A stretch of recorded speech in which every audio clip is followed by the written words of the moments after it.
Hello guys! Kamusta kayo? Ako po pala si Lizelle ng My Low Carb Recipes Journey. So, andito na naman po ako. So, sa mga bago po sa channel ko, huwag niyo pong kalimutang mag-subscribe and click the notification bell para every time po na magpo-post po ako ng bagong recipe at yung ano po ang diet na ginagawa ko, paano ako pumayat from 82 kilo down to 50 kilo. Subscribe and click the bell button. Yun, thank you po. So, today po, i-share ko sa inyo yung 1 meal a day ko, o yung tinatawag nilang OMAD.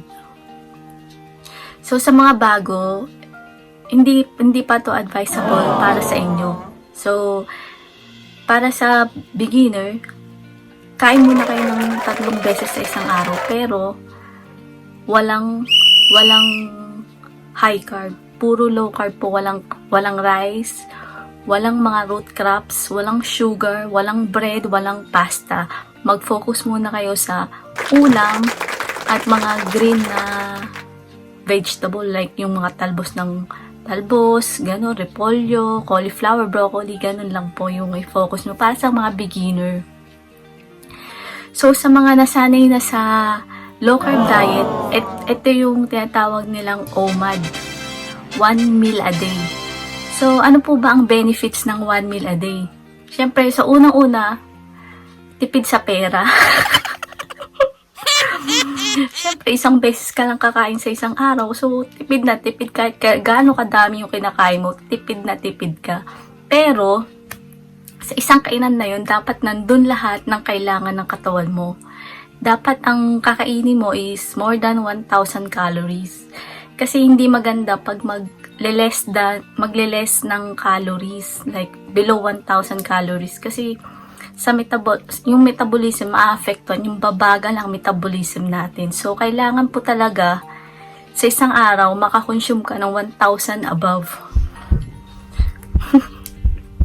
Ano pa bang sasabihin ko? So, ito po, yung OMAD, kailangan mataas po yung fats na kinakain nyo. Tapos, walang sugar, syempre. Mataas ang protein. Kasi kailangan ng katawan natin yung protein para hindi pumalus yung muscle natin.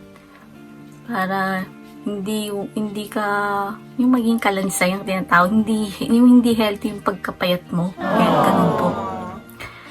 So, itong OMAD na ginawa ko is very ano bang tawag? Ano tawag dun sa mabibili mo lang kung saan, sa grocery, ganun. So, ito is, ina-advise ko siya na damihan yung pagkain. So, tas 1,000 calories dapat po ang i-take natin. So, itong meal na to is processed food siya, pero okay lang naman kung once in a while. Pero hindi ko naman ina-advise na mag-process